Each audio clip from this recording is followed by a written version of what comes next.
Clint Eastwood, Hollywood's last outlaw, walked onto the Jimmy Kimmel live stage to promote his new film. What began as a routine late-night appearance quickly unraveled into something far more volatile. The studio buzzed with anticipation. Lights flared. The audience hummed with nervous energy. Clint, now in his 90s, was the evening's headliner. His mere presence commanded silence. He was there for one reason: to talk about his latest film, a hard-edged drama about a rancher resisting a corporate land grab. The story paralleled his own life in many ways, and Clint wasn't interested in playing the usual talk show games. He didn't do fluff. He didn't do spectacle. Backstage, his longtime assistant Maggie sensed trouble. She'd warned the producers.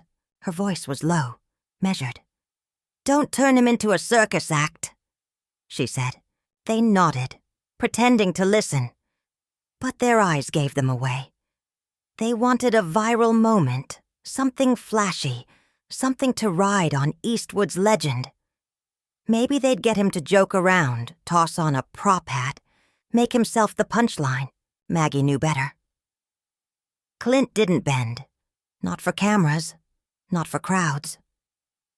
In the green room, Clint sat alone, drinking black coffee. On the monitor, Kimmel launched into his monologue, roasting celebrities and playing the room for laughs. Clint watched, unreadable. His fingers tapped softly on the armrest. Maggie saw it. That quiet signal. He was calculating, assessing the situation like a gunslinger before a duel. When the stage manager gave the cue, Clint stood, straightened his jacket, and walked out. No entourage, no fanfare, just the man and his reputation. Kimmel, mid-joke about a pop star's meltdown, quickly pivoted, announcing Clint's arrival. The band laid down a riff. The crowd roared. Clint emerged, steady, measured. He shook Kimmel's hand, brief, firm, and took his seat. The cheers faded. The atmosphere shifted. Kimmel opened safe, asking about the film, its themes of loyalty and defiance. Clint answered plainly, voice gravelly but strong, speaking with conviction. The audience listened, locked in. But this was late night. Kimmel needed levity. He reached for lighter material, asking Clint if he still rode horses. Clint's response was curt. "When it matters." The crowd chuckled. But the tone had changed. There was tension beneath the banter. Then came a story from Clint's past, a supposed bar fight on the set of an old Western. Kimmel was digging for a funny anecdote. Clint didn't bite. "Didn't happen," he said. The studio stilled. Kimmel, trying to salvage the mood, reached under his desk and pulled out a cowboy hat. "One quick shot for the fans," he grinned, holding it up. The audience clapped, encouraging. Clint didn't flinch. "Put that away." His voice was calm but absolute. The crowd quieted. Kimmel's grin faltered. Maggie, watching from the wings, shook her head. She'd seen this coming. A long silence settled over the studio. Thick, electric. Kimmel tried to laugh it off, set the hat aside, but the damage was done. The energy was gone, replaced by a cold, expectant hush. Clint's eyes remained fixed on him, hard, unwavering. The room felt coiled, like something might snap. "Maggie," whispered to the stage manager, her tone tight. "Told you not to push him." The stage manager, sweating, signals the control booth to cut to commercial. But the director isn't ready to pull the plug. They're getting the drama they wanted, and now they're hooked. Jimmy, sensing he's losing the room, shifts in his seat and tries to steer things back on track. He puts on a smile too bright to be real, and asks Clint about the inspiration behind the rancher's story, hoping to reel it back to neutral ground. Clint leans forward, hands on his knees. He speaks slowly, deliberately, not giving Jimmy what he wants. He talks about people who don't roll over, people who fight when the world comes to take what's theirs. not about playing dress-up for cheap laughs. The jab hits. A few gasps, a few claps. Jimmy's smile tightens as he taps the desk, trying to keep control. He shifts the subject to the film's production, but Clint cuts in, voice sharper now. He says he came to talk about something real, not to be some rating stunt. His eyes scan the set, the crowd, the lights. Everything fake. The audience shifts again, some cheering, others murmuring. Not sure if this is real or a gag. Jimmy's composure is cracking. He glances at the floor producer who's signaling to wrap it up. But Clint's gaining momentum. Clint tells Jimmy he's been in the game longer than Jimmy's been alive, and doesn't need to play along to sell a story. The crowd splits, some chanting Clint's name, others booing. Jimmy tries to lighten the mood with a grin that doesn't reach his eyes, saying they're just having fun. He shifts again, asking about Clint's directing style, fishing for flattery. Clint doesn't bite. He repeats Jimmy's word, fun. But this time with pure contempt. He calls out the spectacle, accusing the show of parading people around just to make them look like fools.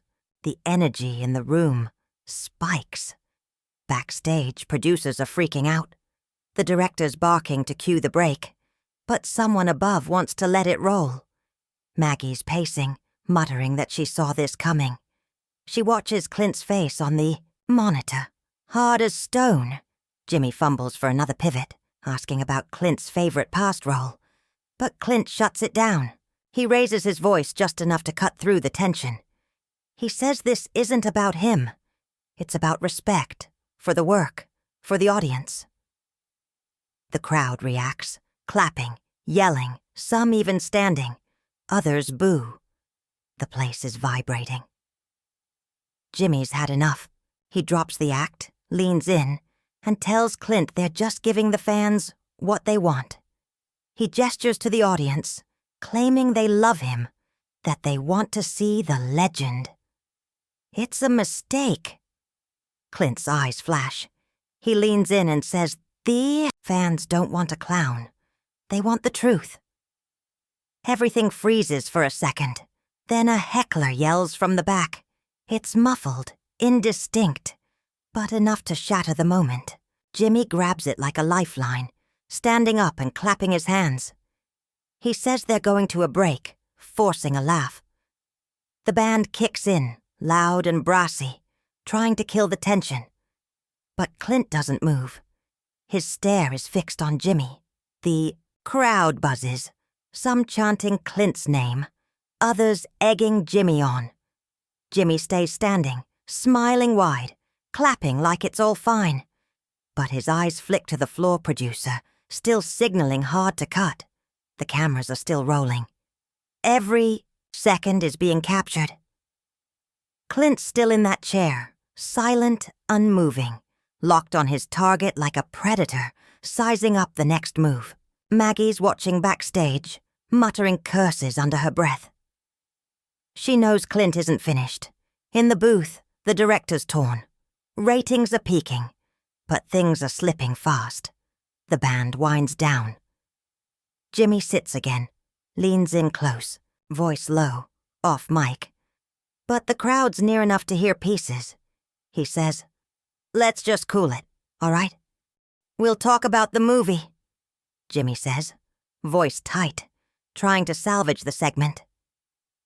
Clint doesn't blink. "You had your chance," he says, his tone like steel. Low but cutting, just loud enough for the front row to hear. The audience stirs. Phones are out, already filming, already posting. The moment's gone viral before it's even over. Jimmy's jaw flexes. He's not used to being challenged like this, especially not here, not on his stage. He looks out at the audience, scanning their faces, and makes a play. "Folks, we love Clint, right?" he says, raising his arms in an open gesture. A few claps, scattered, uneasy. The room too divided to follow his lead. Clint leans back, arms crossed, his face a blank slate. He's not here to win cheers. He's here to draw a line. Near the wings, the stage manager signals Jimmy to wrap it up. But Jimmy isn't ready. Not yet. One last try. He grabs a cue card, forces a smile, and tosses out a question about the cast, praising Clint's direction. Clint doesn't even let him finish. "You're not listening," he says, voice quiet but commanding. The murmur dies instantly. This isn't about the movie anymore. It's about you thinking you can turn me into a prop for your show, gasps. A few voices yell, "Tell him, Clint." Others boo. The divide grows wider, sharper. Jimmy's smile falters. His face reddens. He's been in hot seats before, but never like this. Not with Clint Eastwood calling him out in front of millions. He forces a chuckle. "Come on, man. It's just TV," he says, palms open, trying to appeal to the crowd. "We're all here to have a good time." Clint shakes his head slowly. Deliberate. "Not me," he says. "I came here to talk about something that matters. You turned it into a circus." It lands like a punch. Half the audience cheers. The rest boo. The sound swells, threatening to drown the stage. Backstage, Maggie watches with grim satisfaction. She's seen Clint dismantle bigger egos. This is textbook. Finally, the director calls it. A commercial break crashes in. The monitors flicker. 2 ads. The house lights dim. Clint doesn't move, still in his chair, rigid, unshaken, like a monument to defiance. Jimmy stands, whispering furiously to a floor producer. He's agitated, pacing, grasping for control. The crowd's restless. Some chant Clint's name. Others argue, pointing, debating. The tension's thick enough to cut. Security edges toward the stage. 2 large men in black, but they hesitate. This is Clint Eastwood. Maggie steps in, grabs the stage manager's arm.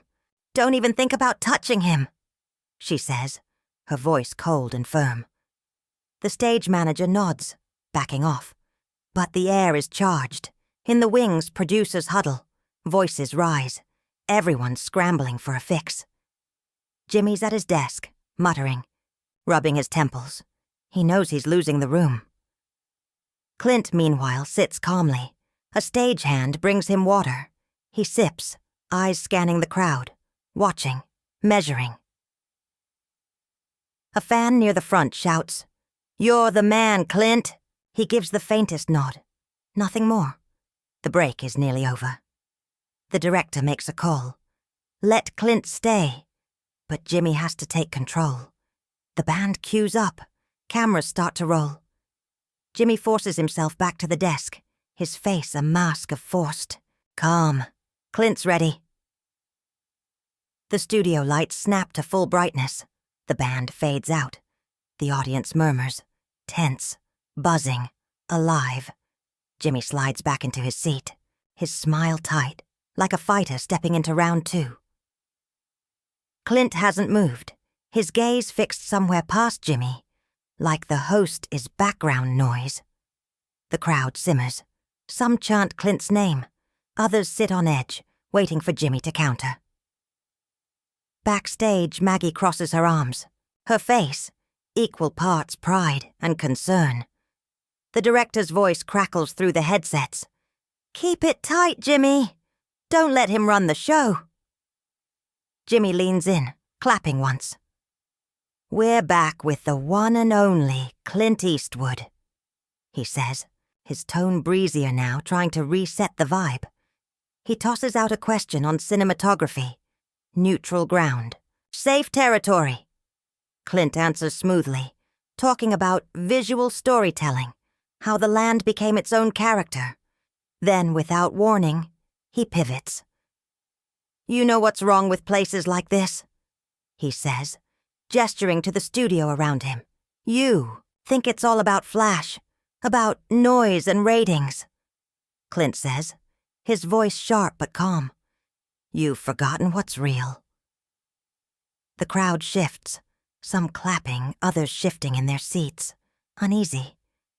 Jimmy's smile flickers, irritation flashing in his eyes. But he stays cool, nodding like he's part of the insight. Fair enough, he says, leaning back in his chair, trying to reclaim the tone. But hey, this is entertainment, right? People want a show. He gestures toward the audience, fishing for support. The reaction is mixed. Cheers, boos, murmurs. Clint doesn't budge. They want honesty, Clint says, voice cutting clean through the static. Not some polished lie you feed them to keep them clapping. The words hit like a punch. The audience erupts, some cheering, others shouting, the division raw and real. Jimmy's mask slips, his fingers grip the edge of the desk, knuckles white. He's losing control, and he knows it. The floor producer signals for a pivot, but Jimmy's pride is tangled in this now. He leans forward, eyes hard, tone pointed. Look, Clint, you're a legend. Nobody's arguing that. But you're on my stage, and we've got a show to run. A challenge. Bold. The crowd feels it. Tension. Spiking. Clint narrows his eyes just slightly, but the air shifts. Your stage? He says, low and deliberate. I'm here because I chose to be, not to dance for you. The crowd explodes again, some chanting Clint's name, others shouting for Jimmy to push back. Backstage, Maggie mutters, "Here we go." Security edges, closer, their hands twitching by their sides. But they don't move yet. They know the weight of the moment. And the man on stage, Jimmy's done playing.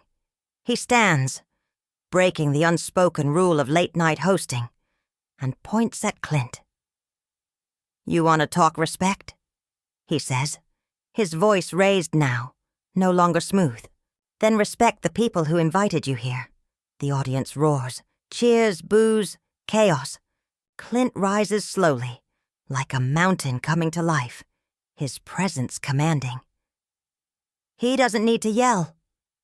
"Respect's earned," he says, stepping forward, voice iron. "Not bought with lights and applause." The crowd erupts, the studio physically, shaking from the volume. The director is screaming in the booth to cut, but the cameras keep rolling. Every second going out live. Jimmy Kimmel Live has become a battleground. Clint and Jimmy are face to face, just inches apart. The air crackles. Clint's words hang there, heavy, undeniable. Backstage, Maggie's watching, ready to intervene if it gets worse. The security team now at the stage's edge looks unsure. How do you remove Clint Eastwood? Jimmy breaks the standoff first. He steps back, forces a laugh. But it sounds hollow. "All right, Clint, you've made your point," he says, tight-lipped, trying to reset. He waves to the audience. "Let's give it up for Clint Eastwood, folks." There's applause, but it's scattered, overwhelmed by shouts and debate. Clint doesn't acknowledge it. He's still staring at Jimmy like he's deciding whether to speak again. The floor producer, now sweating, whispers to security, "Get him off now." One of the guards steps forward, cautiously. "Sir, let's take a walk," he says gently. Clint turns his gaze on him. The studio freezes. "Don't," Clint says, quiet but commanding, not a threat, a fact. The guard stops, hands raised slightly, backing off. Maggie strides forward. "He's leaving when he's ready," she snaps, her voice cutting through the chaos. But Clint lifts a hand, stopping even her. He looks to Jimmy, then to the audience, his face unreadable. "I said what I came to say," he tells the room. "That's final." And with that, he turns and walks off stage. No theatrics, just a slow, deliberate exit. The crowd bursts into cheers, stunned murmurs trailing him like echoes.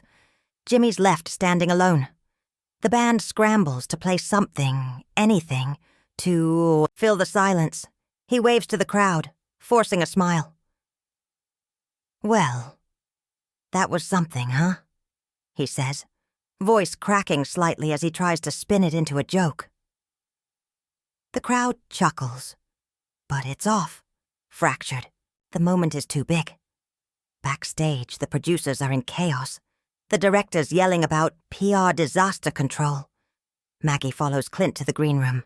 He's already grabbing his coat, calm as ever. "Told him not to push you," she mutters. Clint doesn't even look at her, just nods, eyes distant. He's already past it. Outside, the internet is melting down.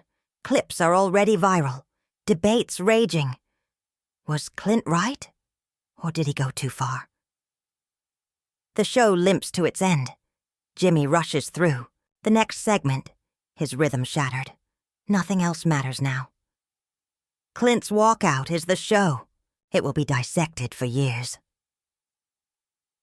The night a legend walked onto a talk show and refused to play the game. As Clint steps into the night, the studio behind him still buzzing with fallout, one thing is clear. He didn't just leave. He drew a line, and Hollywood won't forget it. If you enjoyed that breakdown, hit that subscribe button.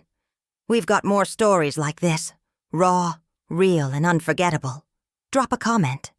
Was Clint standing his ground or crossing the line? Tell me where you're watching from. LA, Tokyo, or somewhere off the grid. And remember, stay curious, stay sharp, and stay real.